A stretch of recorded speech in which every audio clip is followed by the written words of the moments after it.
Welcome to Inside the Lines. I'm Cooper VanDriessche, Sports Director for SBS-TV. I'm sitting down with Jody Sadler, Deputy Athletic Director at the University of Notre Dame.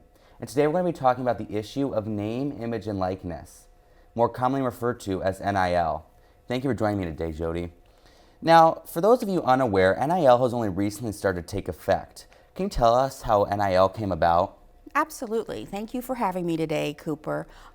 NIL was really started during the NCAA versus the Alston case. And that happened a few years ago where former student athletes and current student athletes were really bringing up a case against antitrust and challenging the NCAA about extra educational benefits and why they can't have privy to those. Now, while NIL wasn't directly related to that, it was sort of a byproduct of it because there was a 9-0 Supreme Court ruling, and so that kind of showed the momentum, like, okay, the Supreme Court sees like the NCAA has some culpability here, and so that led into very quickly the decision of the NCAA and Alston case. I believe was June 21st of 2021. By July 1 of 2021, NIL became real, and I think that was just a way of the NCAA saying, "Hey, we're not gonna stop this name, image, and likeness because it has the momentum." And the Alston versus NCAA case kind of teed it up. So essentially, what you're saying with this passing NIL is, like, not to put it harshly, but amateur athletics is dead. I mean, not to put so. Do you think college athletes deserve to be paid? And on top of, is amateur athletics dead? Well, it's an interesting way to put it. So student athletes being paid for name, image, and likeness is one aspect of it. And, regular students on campus get paid, Right. for different initiatives that they believe in or that they're part of. And so student athletes really shouldn't be any different than that. But a pay for play is a different category. To pay student athletes to play their sport is an entirely different lane. And that one, I do disagree with paying student athletes to play. They get scholarships. It's an educational component going to college. Yes, athletics is very important, absolutely.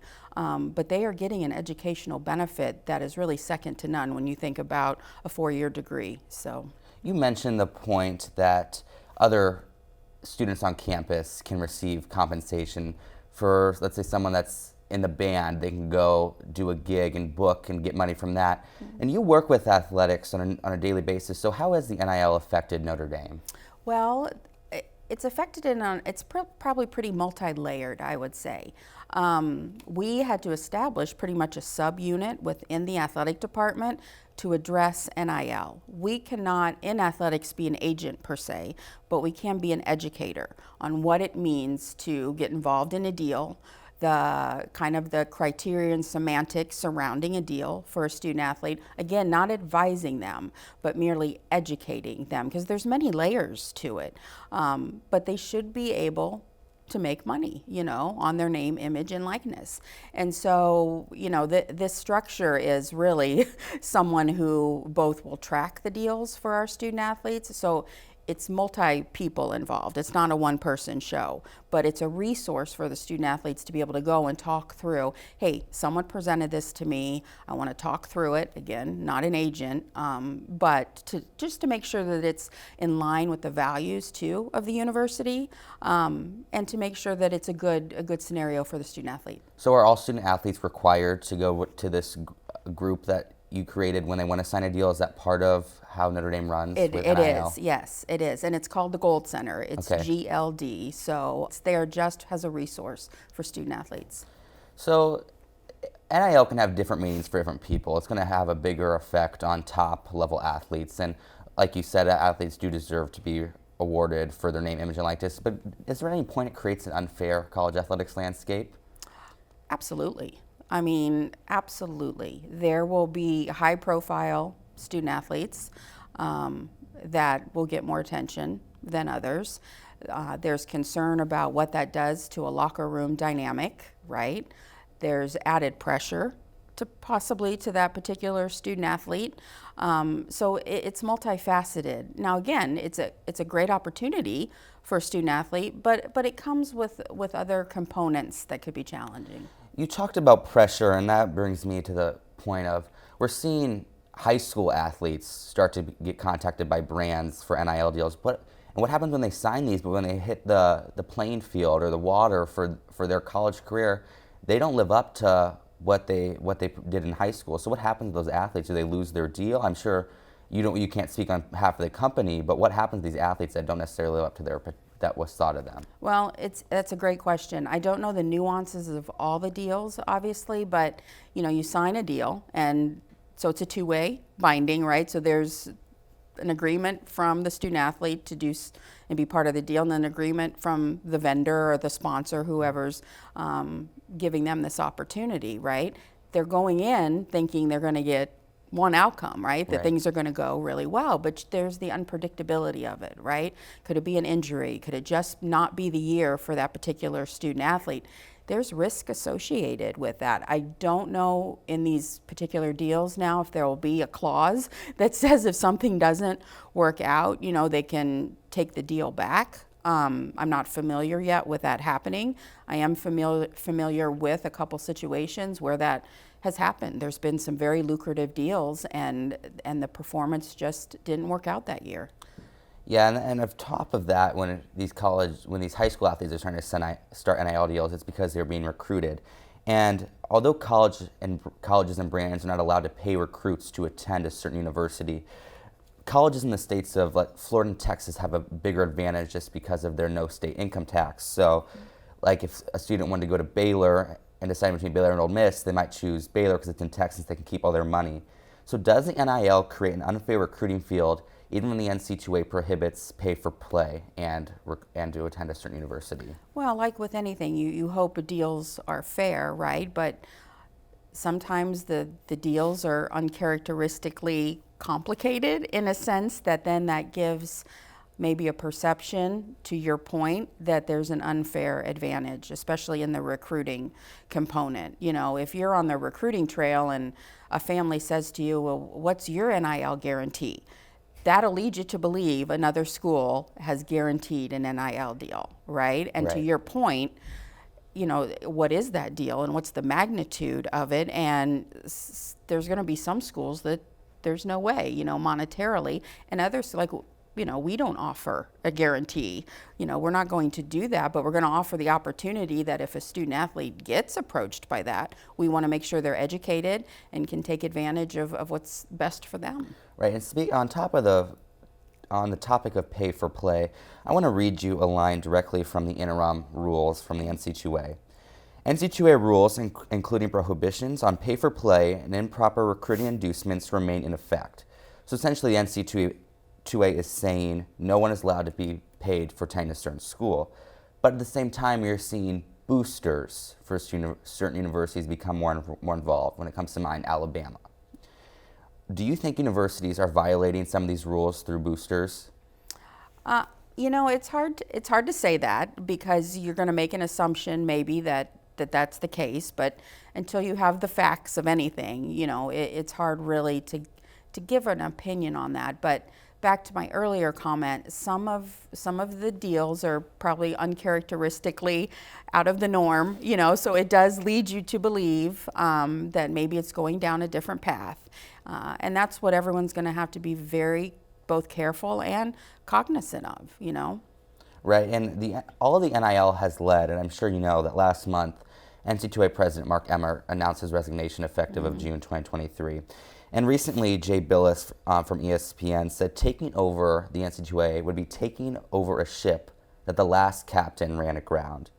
Do you agree with Billis' statement? And what does the next NC2A president have to do, fix this NIL issue that was created under Emmert's tenure? Cooper, it's great for everyone to have an opinion, right? And the passion around collegiate athletics is real and it's exciting. And I see why there's a comment like that because we're at a crossroads of not really knowing what direction we're going, following a regulatory institution like the NCAA, which is supposed to have a plan, right? And so yes, the ship is on the island right now, but I believe that the ship can be backed up and point it in a new direction. I think that's what's going to have to happen. And a lot that sounds simplistic, but a lot's going to have to go into that. Right, and a lot is happening with the NC2A. There's lots of comments from people not outside the NC2A, but not necessarily working inside the NC2A offices. And 2 weeks ago, Notre Dame Athletic Director Jack Swarbrick said with the current look of college athletics, he wouldn't be surprised if the NC2A no longer existed by the mid-2030s. Do you think with what's going on now, if, say, nothing gets fixed, if the new president cannot fix the issues created, is it feasible to say the NC2A will no longer exist in the next decade? I do think that it's feasible. I also think it could look just very different. That's probably the direction I would go, and I agree with Mr. Swarbrick that it probably won't be in existence, but it's very possible that it'll just look different. Right, and with all these, on top of the NC2A, we're seeing a lot of colleges sign deals with these major broadcasting networks for hundreds of millions of dollars. Is that having an effect on this too with the NC2A that might no longer be in existence because of these deals? It's very possible. It's very possible. There's a lot of moving parts to this, college landscape, and the colleges and the conferences, right, are being more and more empowered. They're making decisions that are best for their member institutions in their conference. I think a real opportunity here is the conferences working together. Yeah, together. Mm-hmm. So while we're on the topic of controversial issues in the NC2A, I want to ask you about the transfer portal. Okay. So the portal debuted in October 2018, and before that, if you want to transfer to a different university, it was a very long process. But now it almost feels like you can transfer with a click of a button. You enter the portal and you can be accepted by a school and play immediately. So with that being said, how does the transfer portal, the new portal, affect college athletics? Well, prior to the portal, you had to get both coach approval, and then also, you had to sit out for probably a good year before you were eligible, right? The portal now allows you don't have to have permission from your head coach, and in most sports, you can play right away, right? So it made the process of transferring a lot easier. And also for compliance departments as a whole, I think from an administration side, that was a big element to the portal, Cooper, because there was a lot of administrative work when someone wanted to transfer.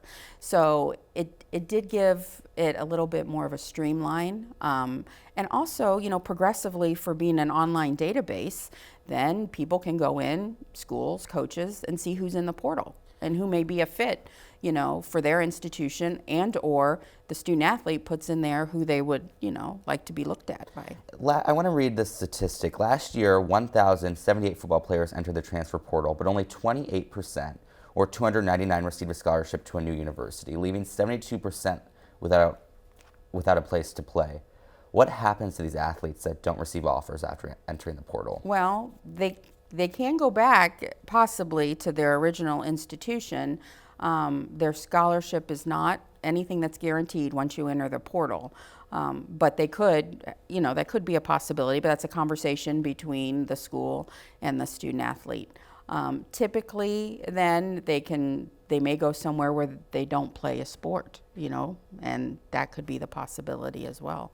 So it's really just sometimes it goes to your talents, and you just kind of have to hope too when you enter that portal. Exactly. Now, with the NIL, transfer portal, and gender equality in college athletics, there's a lot of gray area. Would you agree with the statement the NC2A takes a very hands-off approach when dealing with some of those big issues? I would, yes. I would agree with that they want to give autonomy to institutions, but the perception that is given is that they don't want to take, the responsibility. And they have had not a very clear direction on what they want to be involved in and what they do want to be involved in. So whether that's fair to them or not, it's a perception exactly how you're outlining it. That they kind of want a hands off, but sort of want to dip their toe in at times, or sometimes the whole foot if it's a bigger matter. So it's been confusing to people, and I think that's one of the items that folks are looking forward to for the NCAA going forward. Like, will it be more delineated of what they're trying to do? And with the gray area and what's going to happen going forward, will college athletics be the same that we've seen before the transfer portal, before NIL? Will we get back to that where we don't feel like we're seeing the news that athletes transferring every other day, leaving teams to go to new teams, because you can play with 4 teams in a college career. So will college athletics ever be the same? It will not. I don't think it'll ever be the same. And I don't say that with a negative connotation. Like with change, it can be scary. There's a lot of unknowns, but there's a lot of talented people that work in the athletic world who look out for the student athlete first and foremost. And that's what college athletics will continue, in my mind, to do. I look at it sort of as a rebirth time, or people may say just blow it up and start over. I think there's real opportunity in that. Instead of looking at it like this big challenge, I say we embrace the chaos and we work together to form something that could be pretty phenomenal. But it'll be different and it'll be hard for people to get their arms around it. But to give opportunities to our student athletes, I mean, that's the North Star of why you get into college athletics, right? To make the experience for the student athlete be the best it could possibly be. Well, thank you for joining me today, Jody. It has been an honor to talk to you. And with that, we've reached the end of this edition of Inside the Lines. For Jody Sadler, Sports Zone and SBS-TV, I'm Cooper VanDriessche saying thank you, and I hope you'll join us next time. Bye-bye.